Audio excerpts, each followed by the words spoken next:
Hello everyone! So today, Brigitte and I are going to show you how to make gluten and dairy-free firecracker cakes for the 4th of July. Now keep in mind when watching this video that gluten-free baking often doesn't turn out the way you expect it's going to. Throw in dairy-free with that and things end up being a disaster. But you work with what you've got, so let's see how well this goes. Here's what we're going to need.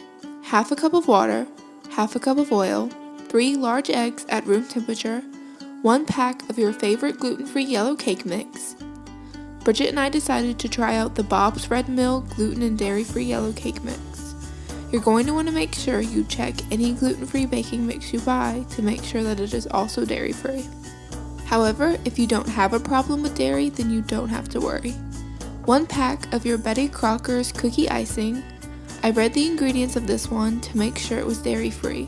However, you're going to want to check yours before you buy it just to make sure.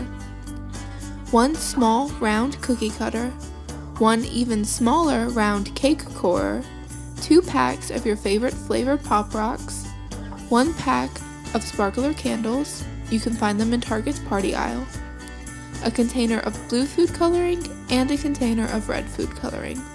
Okay, let's begin. First, we're going to get a large mixing bowl. This is where we're going to combine all of our ingredients. Start with the 3 eggs. Crack them into the bowl and then either using a mixer or by hand whip the eggs on a medium speed for 30 seconds. Once we've done this, we can then begin to add our other ingredients. Starting with our dry cake mix, you're going to pour in the mix our half a cup of water followed by our half a cup of oil. Now that all the ingredients have been combined, we're going to mix them at a medium to high speed for 2 minutes. Once done, our mixture should look smooth and thickly creamy. What you're going to do next is get 3 smaller bowls so that we can separate the batter evenly. Next, we're going to add our food coloring. We did 13 drops of blue into one bowl, 13 drops of red into another bowl, and then left the last bowl alone so it would stay the cake's natural color. So now all of our colors have been mixed and they're ready to bake. For our brand of cake mix, we needed to set the oven for 325 and bake each one for 27 minutes.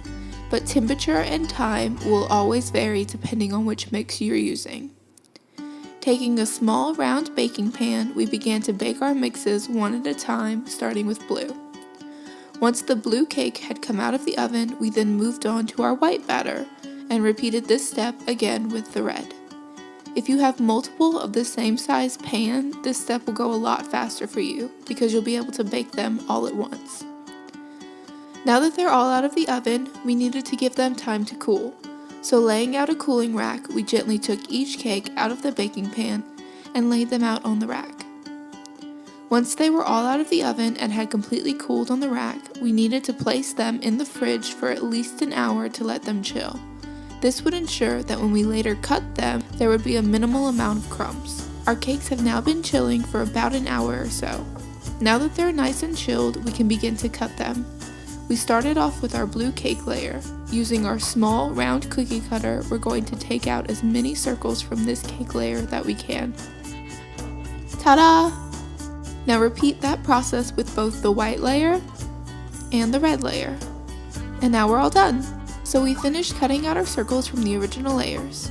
So now, taking our white cake circles only, we're going to use our small round cake corer and remove the centers out of all of the white cakes. Okay, so assembly can now begin. Brigitte and I decided to do the red, white, and blue motif with the red starting on the bottom. So taking our red layer, we're going to use our Betty Crocker cookie icing and form a thin line around the top edge of the cake. Then, taking the white cake layer, we're going to gently align the two, and with the icing acting as a bonding agent, combine the two together. The first half of our firecracker is now done. Here comes the fun part. We're going to fill the hole we made in the center of the white cake layer with Pop Rocks. You can put as many or as little as you want. Personally, I love candy, so we went ahead and filled the whole thing to the top. With the candy now added, we can finish off our firecracker.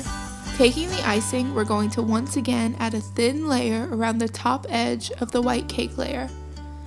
And now we can add the final layer, our blue cake on top to finish it off. To add a little touch of pizzazz, we're going to stick our sparkler candle in the middle and then go ahead and light it. Bam! A firecracker. We both had a lot of fun making this cute little 4th of July treat. We hope you guys enjoy this video and we'll see you all soon. Bye!